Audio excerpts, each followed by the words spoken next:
Farei a leitura da Epístola de Tiago, capítulo 4, versos 11 e 12. Acompanhe com fé a leitura da palavra de Deus. Está escrito: Irmãos, não faleis mal uns dos outros. Aquele que fala mal do irmão, ou julga a seu irmão, fala mal da lei e julga a lei. Ora, se julgas a lei, não és observador da lei, mas juiz. Um só é legislador e juiz, aquele que pode salvar e fazer perecer. Tu, porém, quem és que julgas o próximo? Oremos. Senhor nosso Deus, bendizemos o seu nome, porque os céus proclamam a sua glória. Nós temos conhecimento do Senhor estampado diante dos nossos olhos. Nós bendizemos também ao Senhor, porque a tua lei é perfeita e restaura a alma. Embora tenhamos sido rebeldes ao conhecimento exposto na criação, a sua palavra nos alcança salvadoramente e restaura a alma, muda corações. Te damos graças por isso e pedimos que assim seja nesta noite, que sua palavra, mediante o seu Espírito, possa alcançar cada um de nós aqui, produzindo vida, arrependimento, conversão e a edificação da sua igreja, para a glória do seu nome. Em Cristo Jesus que nós oramos. Amém. Os irmãos podem se assentar.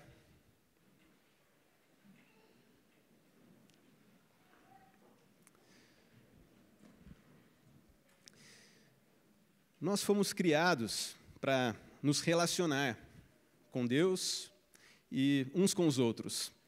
Uma das formas pelas quais fazemos isso é através da fala, das nossas palavras, da comunicação. Uma criancinha, se vai tudo bem com a saúde dela, desde bebezinho, começa a emitir suas primeiras sílabas, começa a balbuciar, não é mesmo? E os papais, então, ficam pensando: o que será que meu filhinho ou minha filhinha vai falar primeiro? É mamãe ou papai? E ali, desde então, dessa tenra infância, começa esse relacionamento afetuoso por meio da fala. Nós sabemos também, ou melhor, há quem diga que os homens são mais quietos e as mulheres gostam de conversar mais, não é mesmo? Mas é verdade que, de uma forma ou de outra, todos nós estamos sempre falando, conversando, desde acordar, como um bom dia, por exemplo, cumprimentar a família. Estamos sempre nos relacionando mediante palavras. Até mesmo decisões importantes são promulgadas mediante palavras. Por exemplo, lá no início do livro de Esdras, conta-se que Ciro, o rei, movido por Deus, ele promulgou um decreto de reconstrução do templo do povo de Deus. E esse decreto foi dado por escrito, mas também verbalmente. Seus servos saíram a anunciar sobre a reconstrução do templo, e então uma ordem do rei movia todo o império, por conta de uma ordem do Deus, o rei maior. Porém, nós bem sabemos que nossas falas, nossas palavras podem também ser maldosas. E nas Escrituras, nós vemos o início dessa corrupção da linguagem lá no Éden, quando a serpente, um animal sagaz, astuto, passa a conversar com a mulher e fazê-la desacreditar do próprio Deus. A mulher, como bem sabemos, entrega o fruto do qual o homem e a mulher não poderiam comer, e o casal cai em pecado. Ali mesmo no Éden, então, palavras duras e ríspidas passam a ser proferidas. Quando o Senhor Deus, ele procura o homem, chama Adão, chama-o para a sua responsabilidade, ele se esconde.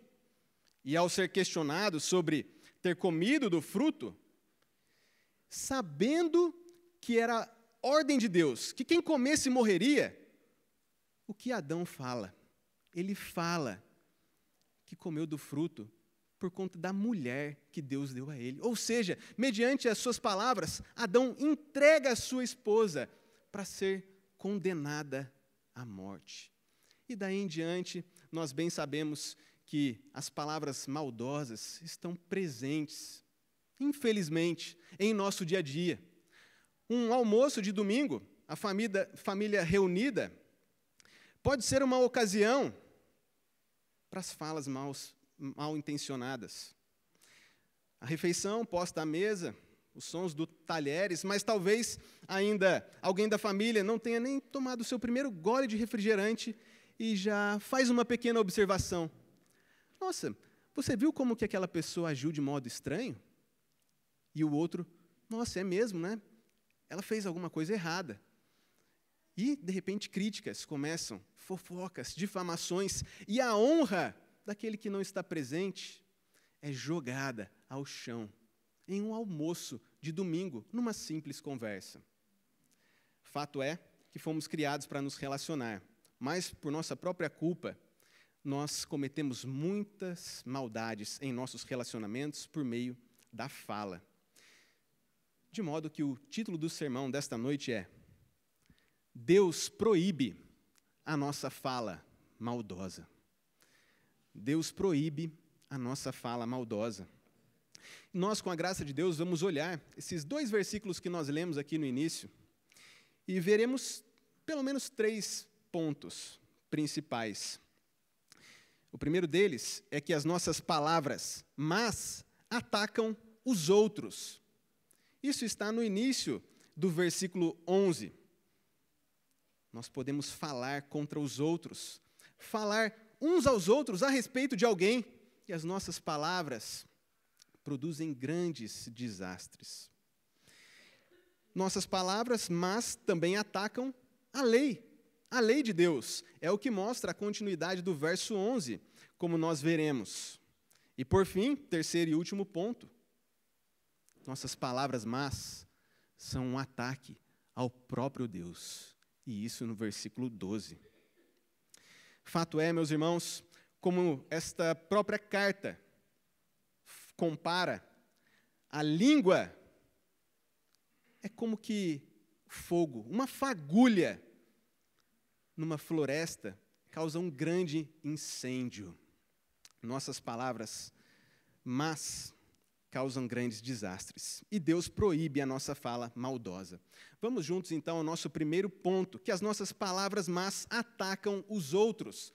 O início do verso 11 diz assim: Irmãos, não faleis mal uns dos outros. O escritor Tiago se refere aqui nesse trecho aos seus leitores como irmãos. E talvez você pense, lembrando aí da biografia de Tiago, o meio-irmão do Senhor Jesus, que Tiago está se referindo apenas aos judeus, seus irmãos, ou seus parentes, por exemplo.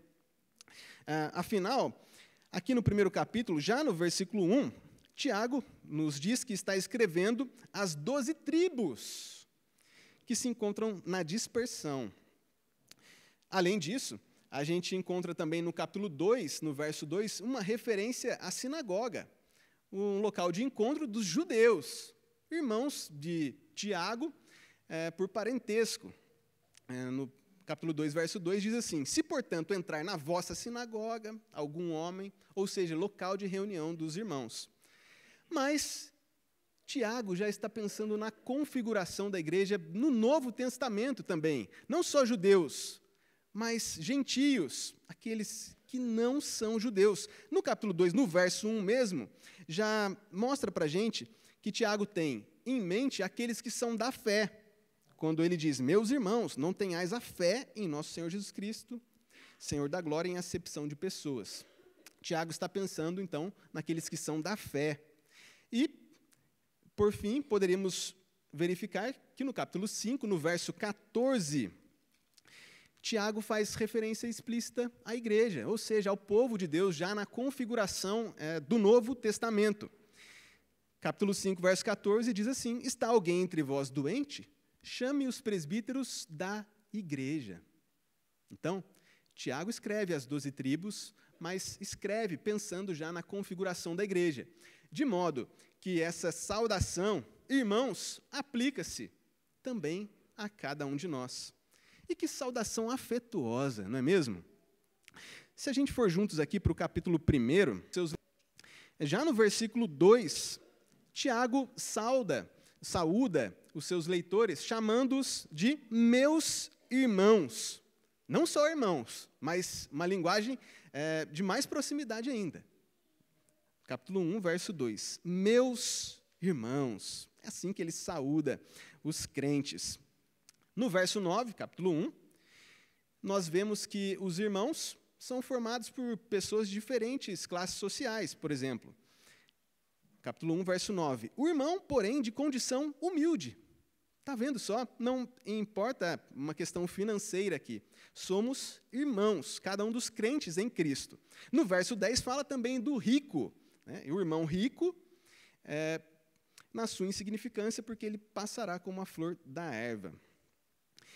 No versículo 16, essa linguagem afetuosa é ainda mais evidente. Capítulo 1, verso 16. Não vos enganeis, meus amados irmãos. Está vendo? Não é só jargão, não é coisa que a gente inventou, é coisa das Escrituras. Somos irmãos, irmãos amados. E por quê?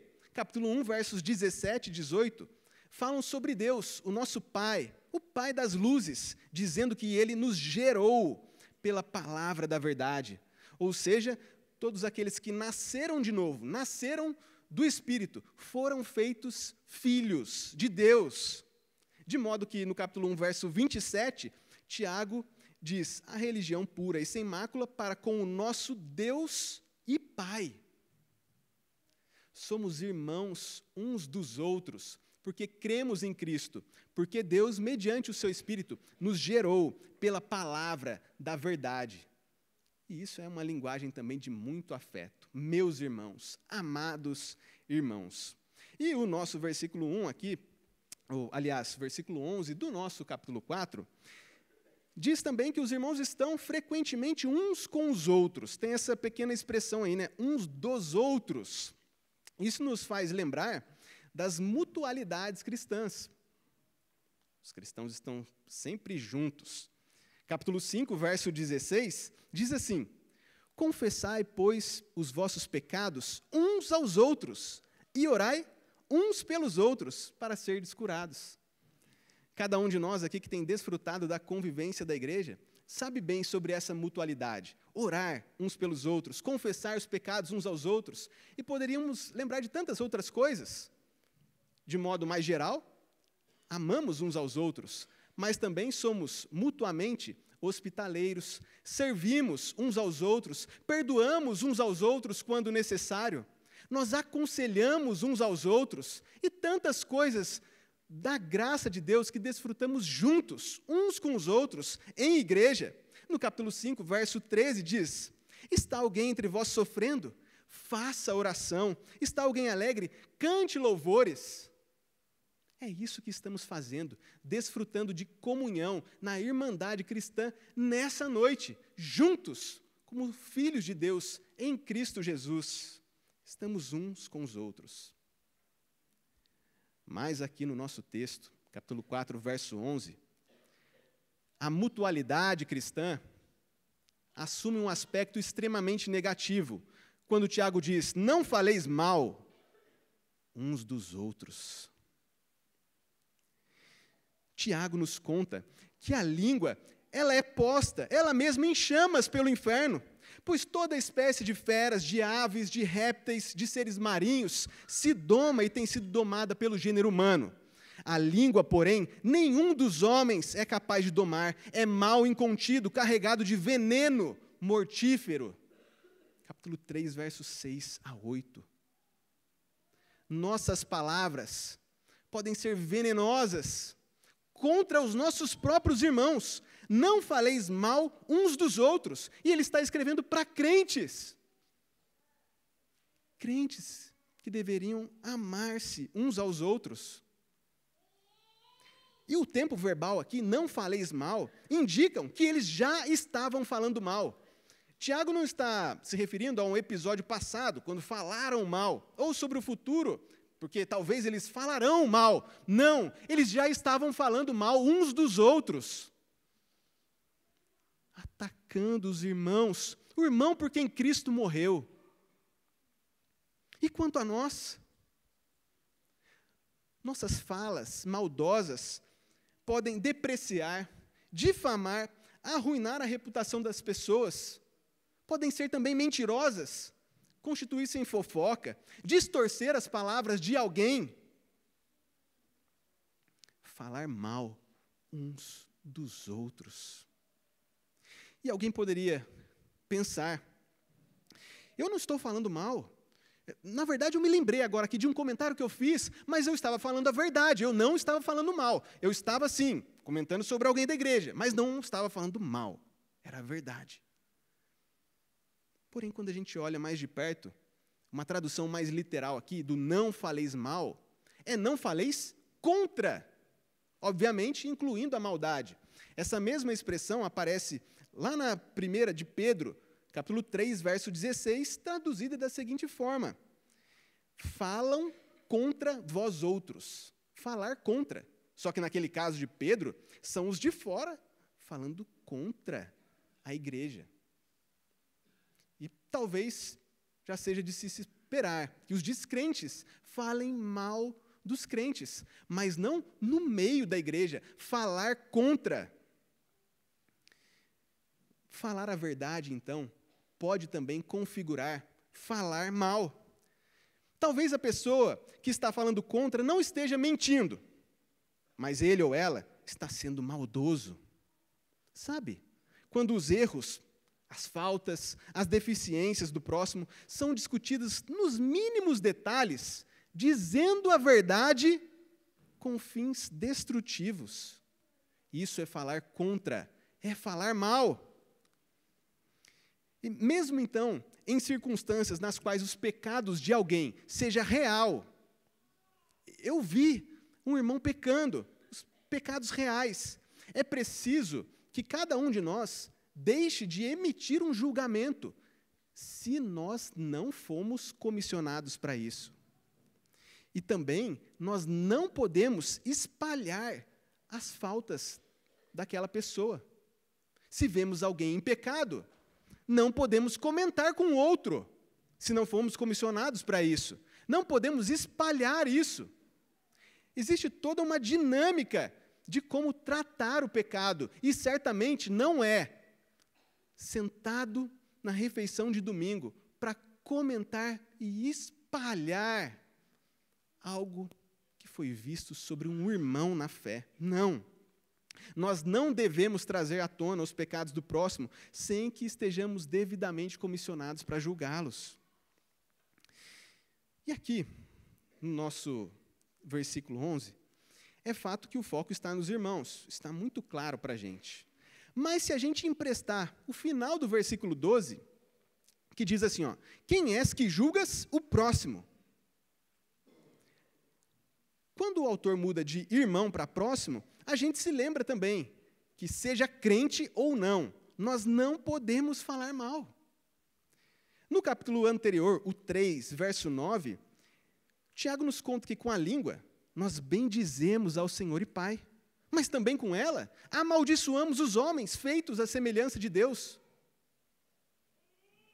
Nossas falas maldosas são proibidas, porque os homens foram criados à semelhança de Deus.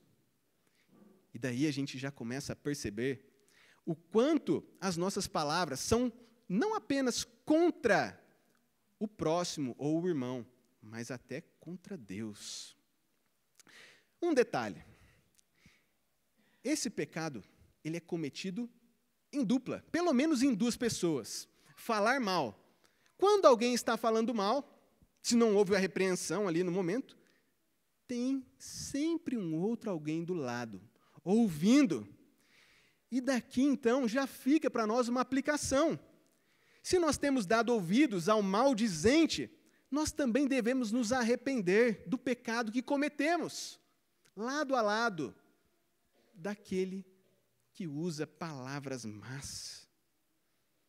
E ainda, uma outra coisa a esclarecer, que de modo positivo, com esta ordem, Deus protege o bom nome, a reputação, a dignidade e o prestígio. Nós não podemos atacar a reputação do nosso irmão ou de qualquer outro alguém. Lá em Provérbios, capítulo 22, verso 1, diz: mais vale o bom nome do que as muitas riquezas, e o ser estimado é melhor do que a prata e o ouro. Os maldizentes, então, são ladrões da boa reputação do irmão, do próximo. Não podemos falar mal uns dos outros. Essa ordem de Tiago coloca sobre nós o dever de zelar pelo bom nome e pela boa reputação do nosso próximo. E ainda mais um esclarecimento. Essa proibição de Tiago, ela não está anulando o discernimento correto. Nós devemos, sim, avaliar todas as coisas. Por exemplo, Tiago mesmo, no capítulo 5, versos 19 e 20, veja como ele trata a questão do discernimento correto. Quando a gente viu que alguém fez algo errado, a gente não deve, então, falar mal, espalhar notícias. Mas o nosso discernimento ele não deve ser anulado, até porque pode ser usado para ganhar o irmão. Tiago, capítulo 5, versos 19 e 20, dizem assim: meus irmãos, se algum entre vós se desviar da verdade, e alguém o converter, sabei que aquele que converte o pecador do seu caminho errado, salvará da morte a alma dele, e cobrirá multidão de pecados. Tiago 5, 19 e 20. Ou seja, o nosso discernimento, ele está sempre ativo e deve estar. E se nós vemos faltas uns nos outros, nós temos ocasião para, com a graça de Deus, falar ao nosso irmão em amor, repreendê-lo, na expectativa de ganhar o nosso irmão. Isso está de acordo com o que o nosso Senhor Jesus também nos ensinou. Se o teu irmão pecar contra ti, vai, arguí-lo entre ti e ele só. Se ele te ouvir, ganhaste a teu irmão. Nosso discernimento, então, está sempre funcionando e deve ser assim. Esse tipo de julgamento, a percepção a respeito das coisas, não é proibida. A repreensão, na verdade, é até ordenada para ganhar. E não, o que nós não podemos fazer é falar maldosamente contra alguém e espalhar notícias a respeito do nosso irmão ou do nosso próximo. E, aliás, além dessa disciplina que existe de irmão para irmão, quando vai corrigir, sabemos que existe também o processo de disciplina na igreja, né?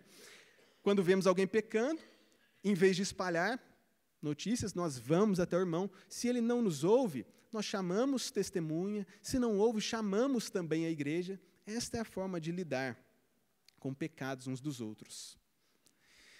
Mas acontece que a gente fala mal às vezes, e até indevidamente, sem que alguém tenha pecado, fruto de inveja, fruto de arrogância, como nós veremos aqui, fruto da maldade do coração humano. De modo que a maldade é tão grande que nossas palavras atacam não somente uns aos outros, mas a lei de Deus. E isso é o que mostra o nosso segundo ponto, aqui na continuidade do verso 11. Nossas palavras atacam a lei de Deus. O verso 11 continua dizendo: aquele que fala mal do irmão, ou julga a seu irmão, fala mal da lei e julga a lei. Ora, se julgas a lei, não és observador da lei, mas juiz. Agora, Tiago continua o assunto, falar mal, só que ele expande quando ele coloca falar mal ou julgar. Ele expande o nosso entendimento. Não são duas coisas diferentes, opostas, que acontecem uma em detrimento da outra, mas são duas coisas paralelas. Falar mal e julgar não são alternativas opostas, mas ações paralelas. Por exemplo, a Almeida 21 traz: quem fala mal de um irmão e o julga. que isso nos mostra? Quando a gente está falando contra alguém, seja na ausência dessa pessoa, nós estamos como que constituindo um tribunal.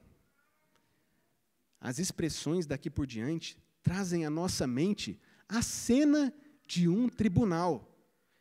O ato de julgar, que é o que nós estamos vendo agora. A lei, o legislador, um juiz. É como se a gente constituísse, então, ali um momento para que a vida do irmão ou do próximo fosse avaliada. Lembram lá do 9º mandamento? Essa ordem de Tiago aqui aponta lá para as tábuas da lei. Quando o 9º mandamento diz: não dirás falso testemunho contra o teu próximo. Êxodo 20, 16. A cena, tanto em Tiago, quanto lá no 9º mandamento, é essa cena de tribunal. Quando alguém é chamado a testemunhar. Está sentado lá na refeição, almoçando com a família, e de repente você vai testemunhar, por assim dizer. Vai falar sobre alguém. E os outros povos, diferentes de Israel, lá na antiguidade, há muito tempo, eles tinham um costume de, ao constituir um tribunal, formal mesmo, o juiz, ele estava propenso a condenar à morte alguém com o depoimento de uma só testemunha. Imagine só. Uma só testemunha fala contra alguém e o juiz condena à morte. Isso transparece das Escrituras que alguns povos agiam assim no Antigo Testamento. É até por isso que o Antigo Testamento vai legislar a respeito dos tribunais que deveriam ser constituídos em Israel. Mas, por enquanto, o que a gente percebe é que, ao falar contra alguém, na ausência de alguém, as nossas palavras podem ser fatais. Era assim que acontecia nos tribunais. E a coisa mais cruel que existe, seja lá no tribunal, ou no almoço, uma conversa no corredor, é que, geralmente, nesse tipo de pecado, a vítima, ela nunca chega a se defender da fala maldosa. Nunca tem a chance de explicar as circunstâncias, esclarecer os motivos, corrigir equívocos. Em vez disso, as pessoas são acusadas, julgadas e condenadas no tribunal da opinião dos outros. Não é assim que acontece? Infelizmente e terrivelmente é. De modo que o povo em Israel, lá na antiguidade, foi terminantemente proibido de trazer um falso testemunho. E Deus providenciou também para que o tribunal não ficasse à mercê de uma só testemunha, mas havia a ordem de que era necessário pelo menos 2 testemunhas para que um veredito, uma sentença fosse dada. E, além disso, se alguém trouxesse num tribunal uma informação falsa, essa falsa testemunha deveria ser morta. Trazendo isso para o Novo Testamento, então, para uma ocasião da igreja, não de um tribunal propriamente dito, formal, nós vemos que Tiago proíbe aqui todas as ações que fazem do nosso irmão ou do próximo vítima, sem que possa se defender. E ela é condenada, sua reputação arruinada. Fruto disso são inimizades, semeia-se contenda, pessoas têm o seu relacionamento quebrado, tudo por conta de um falando contra outro.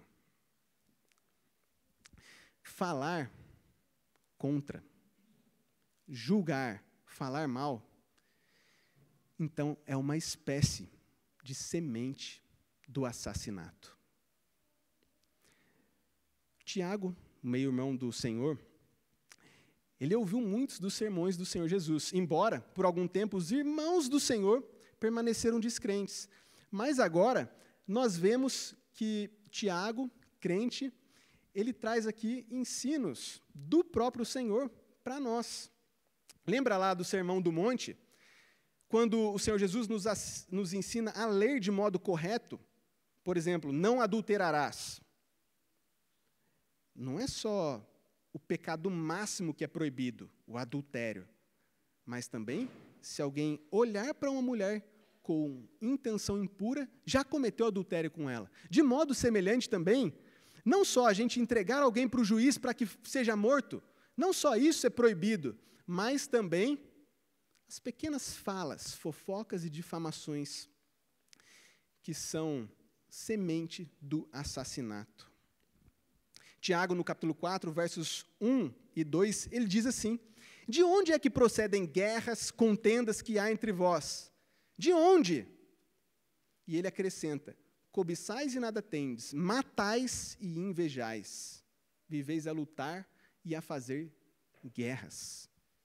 Essa é a triste condição de irmãos que desprezam a lei de Deus. E isso é um desprezo à lei de Deus, falar contra o outro. O nosso texto, ele segue argumentando isso, que aquele que fala ou julga, fala mal da lei. Em que sentido? Tiago, no capítulo 2, verso 8, nos conta sobre a lei régia, a lei do reino. Amarás o teu próximo como a ti mesmo. Essa é a lei, a beleza da lei. Paulo, escrevendo sobre os mandamentos de Deus, diz: a lei é santa, o mandamento santo, justo e bom. Romanos 7,12. Mas nós, quando desobedecemos à lei de Deus, nós passamos a impressão de que a lei tem algum defeito. Nós falamos mal da lei nesse sentido. Porque a gente não gosta que o nosso próximo seja amado, a gente fala mal da lei com as nossas ações, que difamam, fofocam. Falamos mal da lei. Lutero, o conhecido reformador, ele disse assim: nós mesmos somos maus. Não suportamos que falem mal de nós, não é verdade?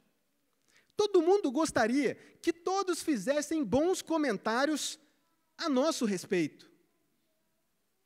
Mas nós não gostamos de ouvir comentários muito positivos sobre outras pessoas.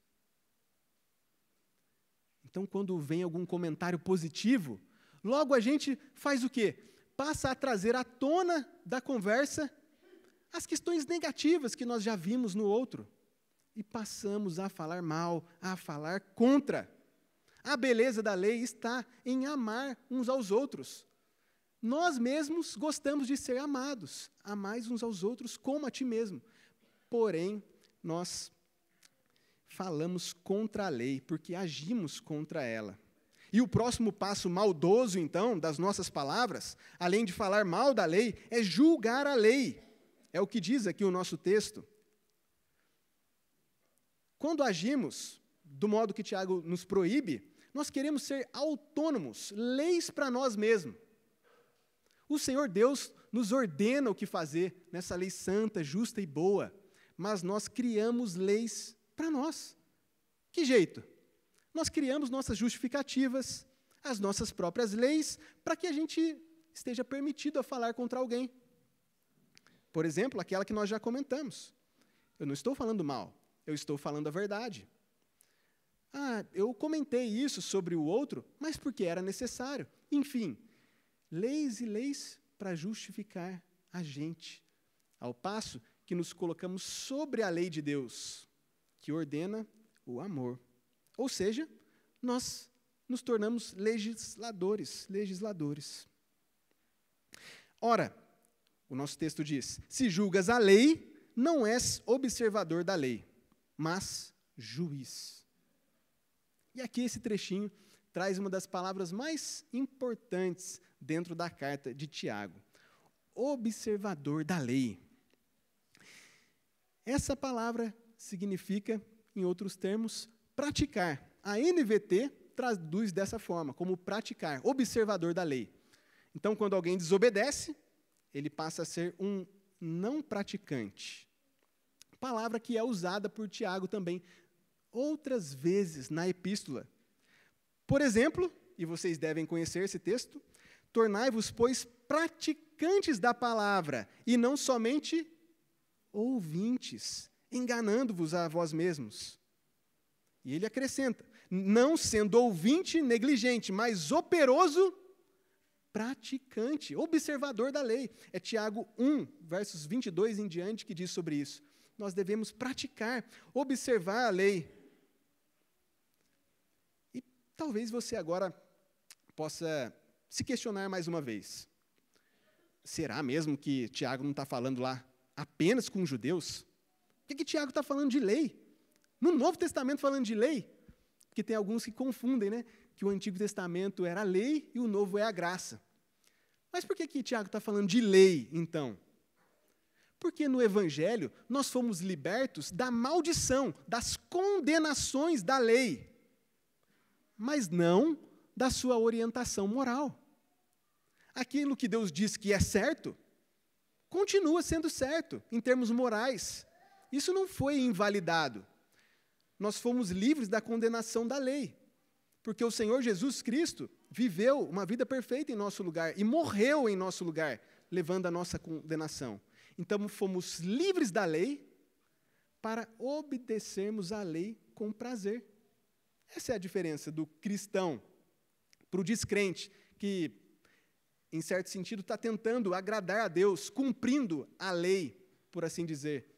Essa é a diferença do cristão para os falsos religiosos, que têm uma religião de obras, de obedecer à lei. Nós obedecemos à lei porque somos salvos e não para sermos salvos. Ou seja, no Antigo Testamento também tem lei como orientação. E nós devemos ser observadores, praticantes da lei, não apenas ouvintes, negligentes. A verdadeira fé, conforme conta Tiago, ela opera em obediência à lei da liberdade. A lei da liberdade, palavra usada por Tiago.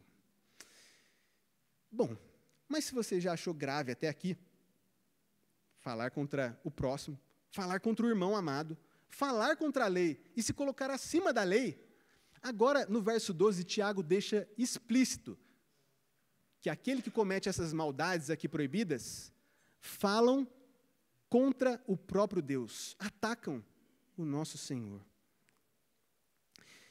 Vejam o terceiro e último ponto, então, deste sermão. Nossas palavras más atacam o próprio Deus. O verso 12 diz assim: um só é legislador e juiz, aquele que pode salvar e fazer perecer. Tu, porém, quem és que julgas o próximo? Um só é legislador e juiz. E tu, porém, quem és? Tiago dá um chacoalhão na gente aqui. Acorda! O que é isso? Falar contra alguém. Estamos assumindo o lugar de Deus. Obviamente, nós já vimos que o próprio Deus nos ordena a lidar com pecados, a repreender, mas tudo isso dentro de uma esfera de autorização e ordem conferida pelo próprio Deus. Já vimos isso, os passo a passo ensinados pelo Senhor Jesus, o processo de disciplina eclesiástica. Mas aqui, o falar contra alguém de forma maldosa, na ausência da pessoa, isso constitui uma afronta ao próprio Deus, o único legislador e juiz. E diante dele, quem somos nós? Aqui fica evidente a nossa arrogância. Quem fala contra o outro pensa muito alto de si mesmo, tão grande a ponto de atacar o próprio Deus. O nosso texto aqui, os versos 11 e 12, eles estão dentro de um enquadramento de textos que falam contra a arrogância. Vejam o verso anterior ao nosso aqui, o verso 10. O que se diz? Humilhai-vos na presença do Senhor. E o verso 13, um depois do nosso, e o 14 em diante, vai dizendo: atendei agora vós que dizeis, hoje ou amanhã iremos para a cidade tal. Ou seja, esse texto bastante conhecido traz à tona a arrogância dos comerciantes, que pensando ter o controle de tudo, fazem os seus planos para obter lucros, e já convictos de que assim farão no dia seguinte. Mas o verso 16 do capítulo 4 chama isso de arrogante pretensão, e completa: toda jactância ou orgulho semelhante a essa é maligna. O nosso texto ele está, então, dentro de uma moldura que fala sobre a arrogância. E poderíamos ver isso estendendo mais ali, esses textos que estão próximos do nosso. A arrogância. E aqui fica evidente para a gente com o nosso próprio versículo 12. Quem somos nós diante de Deus? Estamos pensando muito além de nós. Só há um legislador e juiz, aquele que pode salvar e fazer perecer. Ele pode. Pode no sentido de ter poder. Deus é todo-poderoso. É Ele quem diz o que é o certo e o que é errado.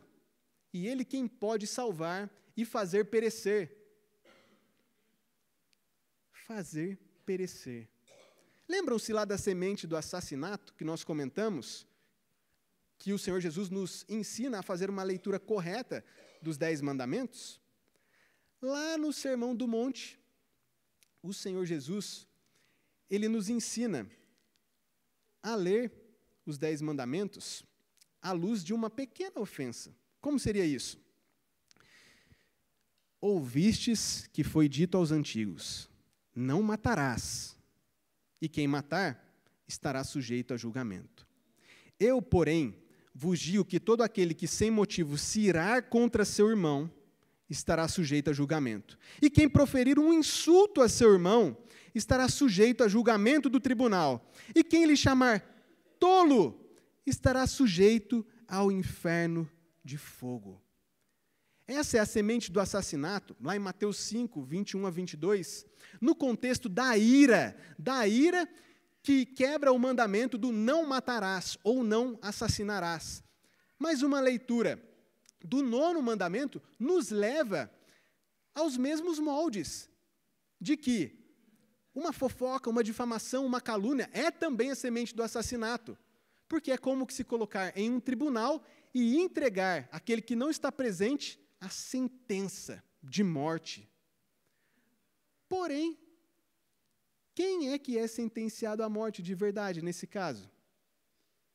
Talvez aquele de quem estamos falando seja realmente um pecador, rebelde, talvez não vá se arrepender, mas o texto está falando com a gente. Quando nós difamamos, falamos mal, nós é que estaremos sujeitos a julgamento. E nesse sentido devemos temer, porque o Senhor Jesus também diz: não temais os que matam o corpo e não podem matar a alma.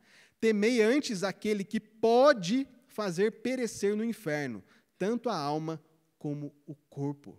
Ou seja, Deus, o juiz, Ele pode fazer perecer. Ele tem poder para isso. E Tiago, em 5, 9, nos diz: não vos queixeis uns dos outros, para não serdes julgados. Eis que o juiz está às portas. E no 2:13 ele diz: o juízo é sem misericórdia para com aquele que não usou de misericórdia. Irmãos, os crentes em Deus, eles certamente vão usar de misericórdia. Porém, diante desta ameaça real de Deus que pode fazer perecer, arrependa-se. Se você falou contra alguém, arrependa-se. E reveja toda a questão e use de misericórdia para com as pessoas às quais você apontou as falhas. Use de misericórdia no juízo.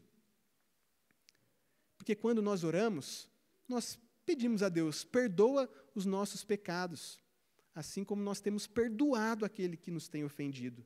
Então, arrependa-se dos seus pecados, perdoe o provável ofensor. E creia naquele que pode salvar. Um só tem poder para perecer, mas também para salvar. É o que a gente viu. Creia. O Senhor Jesus Cristo, Ele mostrou em sua vida perfeita, em sua obediência e sua morte substitutiva, que Ele tem poder para salvar. O Senhor Jesus guardou a lei perfeitamente no nosso lugar. Ele tem poder para salvar. O Senhor Jesus Cristo, Ele guardou perfeitamente essa ordem de não falar mal.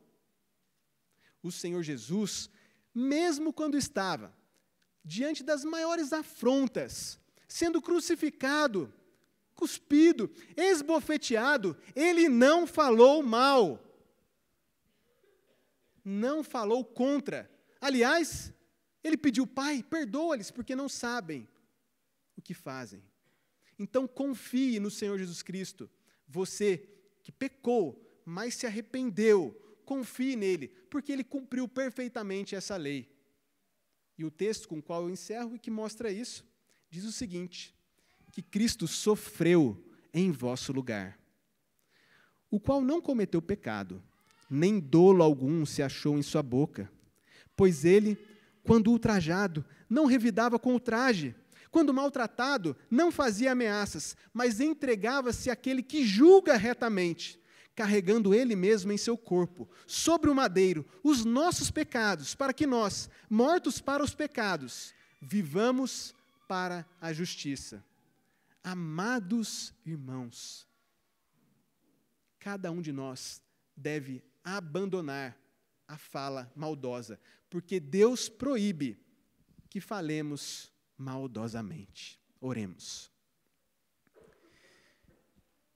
Senhor nosso Deus, diante de Ti nós confessamos os nossos pecados. O Senhor conhece os nossos corações, os nossos pensamentos, as nossas intenções. Sabe de cada uma das palavras que proferimos. Aliás, antes mesmo que qualquer palavra chegue aos nossos lábios, Tu, Senhor, já a conheces toda. Ó Deus, pedimos perdão ao Senhor quando guardamos ira em nosso coração e falamos contra o próximo. E pior ainda, contra os nossos irmãos amados, por quem Cristo morreu. Ó Senhor, nos arrependemos do nosso pecado. Pedimos que o Senhor nos perdoe e que o Senhor nos lembre do nosso Senhor Jesus Cristo, o Cordeiro que foi levado ao matadouro, mudo, sem abrir a boca. Ó Deus, se nós não estivermos autorizados, se não estivermos agindo da maneira correta, que a gente jamais venha a julgar, que o Senhor nos proteja disso. Em Cristo Jesus que nós oramos. Amém.